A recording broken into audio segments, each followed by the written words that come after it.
Turashima ingingo umukuru w'igihugu yafashe yo gutanga ikigongwe kuko mu bantu bazoronswa ikigongwe turavye ku gitsina dusanga ku bice kwijana bizoba vyinshi cyane ku bagore tukibaza ko hazoba hari imiduga yafashwe hari abantu bafunzwe ivyo turabishima ariko ntibikwiye kuko leta itegezwa kwiga neza igatahura ibintu bituma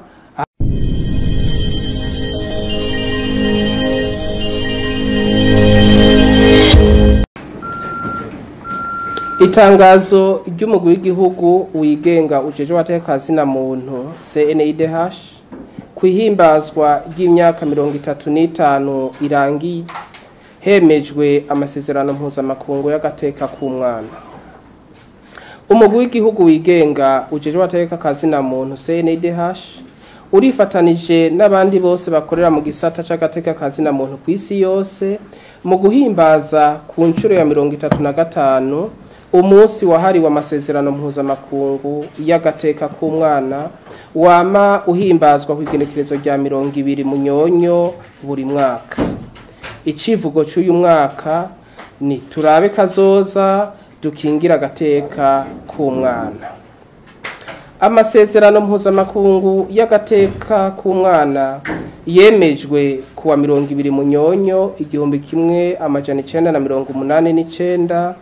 Uburundi bukaba bwiyemeje kuyubahiriza bubicishije mu itegeko ry'umukuru w'igihugu inimero 1/ubusa32 ryo kuwa 16 Myandagaro 1990.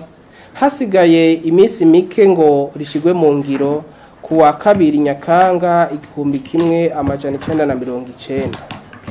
Ayo masezerano yahawe agaciro nk'akayandi mategeko y'igihugu nk'uko tubisanga mu ngingo ya 19 y'ibwirizwa shingiro y'u Burundi.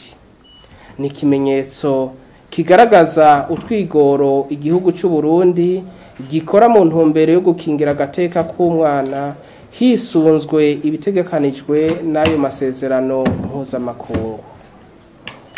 Ugukingira bidasanzwe umwana no kurondera kubaho neza kwiwe vyamye ari umwitwarariko uhambaye w'ibihugu ufatiye ku mategeko mpuzamakungu yerekeye agateka kazi na muntu.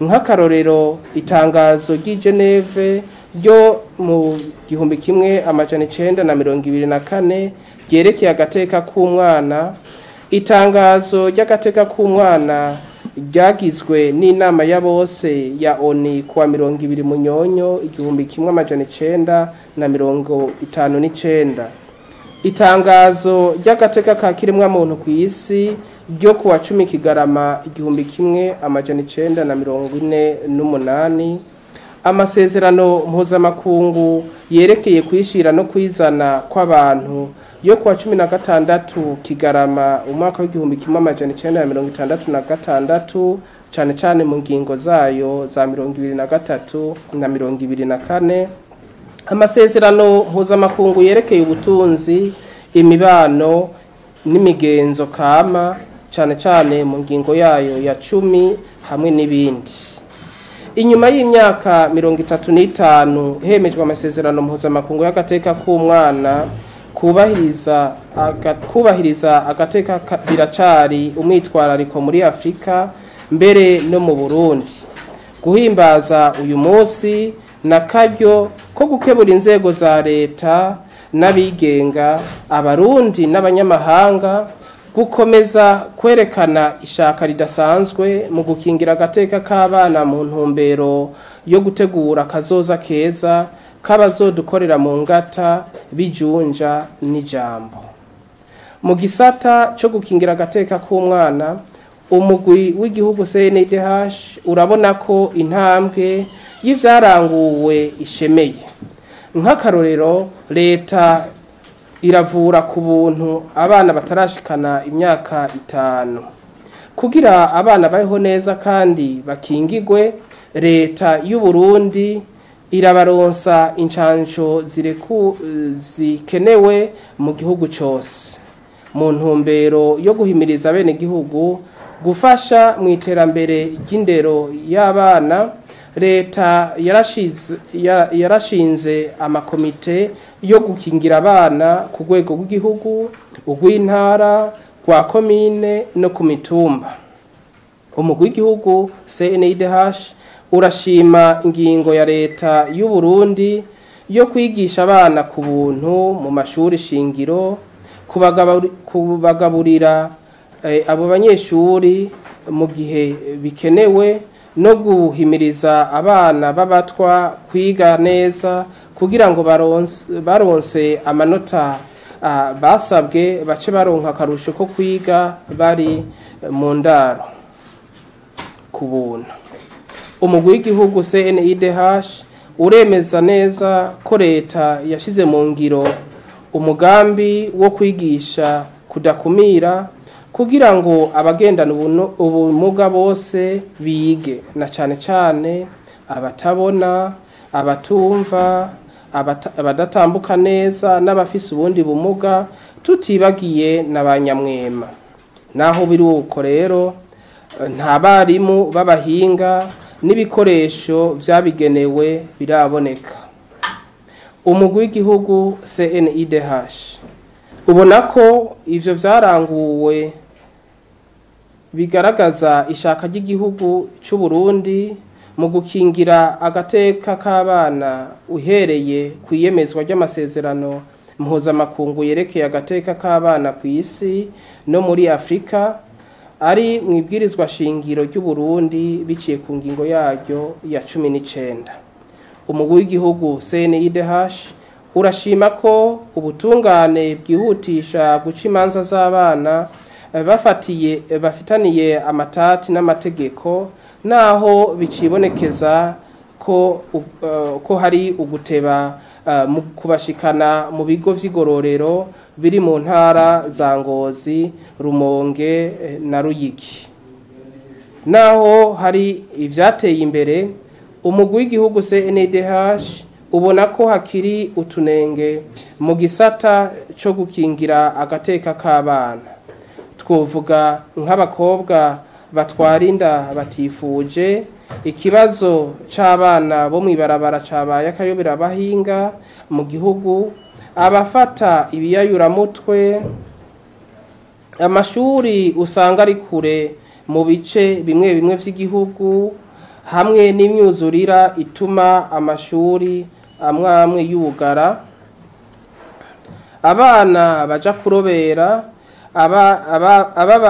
abakozi mu mazu canke ahandi batarashikana imyaka yo gukora y'akazi, hamwe n'ibindi.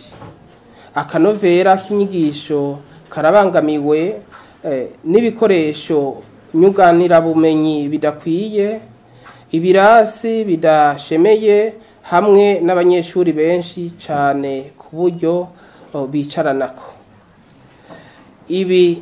Irihimbazwa y'imyaka 35 irangiye amasezerano mpuzamakungu y'agateka k'abana yemejwe kuwa 20 Munyonyo umwaka wa 2024, ni akaryo keza ko gusaba abategetsi b'igihugu ko boshira mu gitabo kimwe amategeko akingira abana no gushiraho itegeko rihimiriza umwana wese kwiga akarangiza amashuri shingiro. Imbere yuko ndangiza iri tangazo, twagomba twibutse abenegihugu bose ko uruhara rwabo ari ntangere mu gukingira abana amabi atandukanye.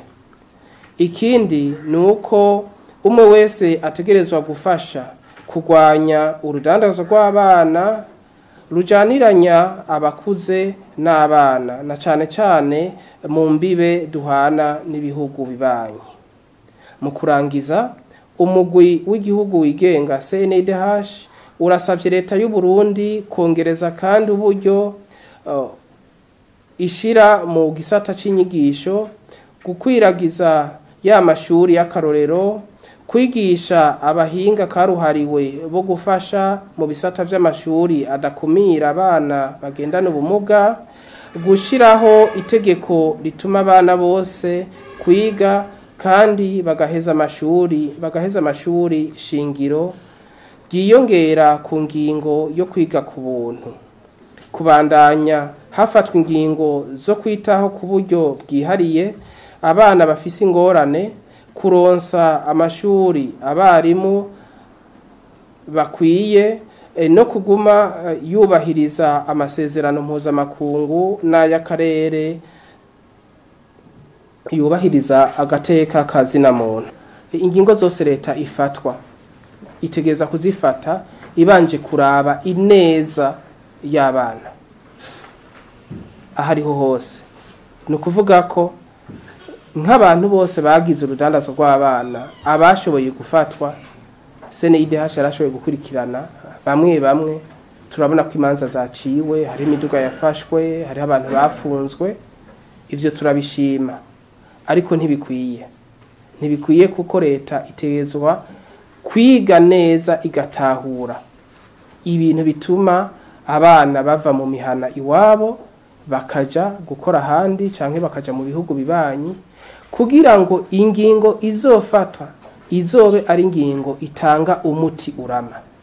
Kuko gukura umwana mwibarabara canke kumutangira ngo ntaje mu gihugu kibanyi ni kimwe, mugabo uteza kubanza kumenya impamvu zari zatumye abo bana bagenda mwibarabara, impamvu zatumye abo bana bashaka kuja gukora hataragera imyaka yuko bakora akazi mu bihugu bibanyi niziye. Ivyo rero kugira bishikweko nuko leta yo kwicara hamwe n'izindi nzego zitandukanye. Hariho inzego zidaharanira ibyicaro vya politike, hariho abandi basanzwe bakora muri ivyo bijanye n'agateka k'abana, hariho n'abaraba ivy'ubutunzi, imibano, gutyo bose bagiye hamwe bakanabaza n'imiryango imwe muri iyo miryango abana bavuyeho, bakamenya ati bari babayeho gute, kugira ngo niyo babagarukanye bashobore kuguma mu mihana yabo, bashobore gusubira mu ishuri, bashobore kwitwagwaho, kuko urazi abana batitwaweho ntibashobora kuguma mu mihana yabo. Ikibazo c'abana mu mabohero atandukanye, twovuga ko mu Burundi turazi neza ko ubiravye neza nta mwana arenze imyaka 3 akiri mu ibohero, naho abari kumena nyina wiwe baragerageza kurondera ubundi buryo yoshobora kubaho.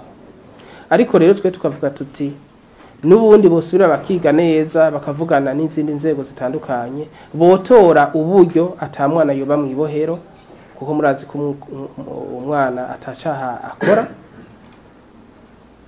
bakarondera niyabara amarerero bashobora kubakira, niyaba yandi mashirahamwe ashobora kubitaho, kugira ngo ntihagire umwana n'umwe dusanga mu mabohero.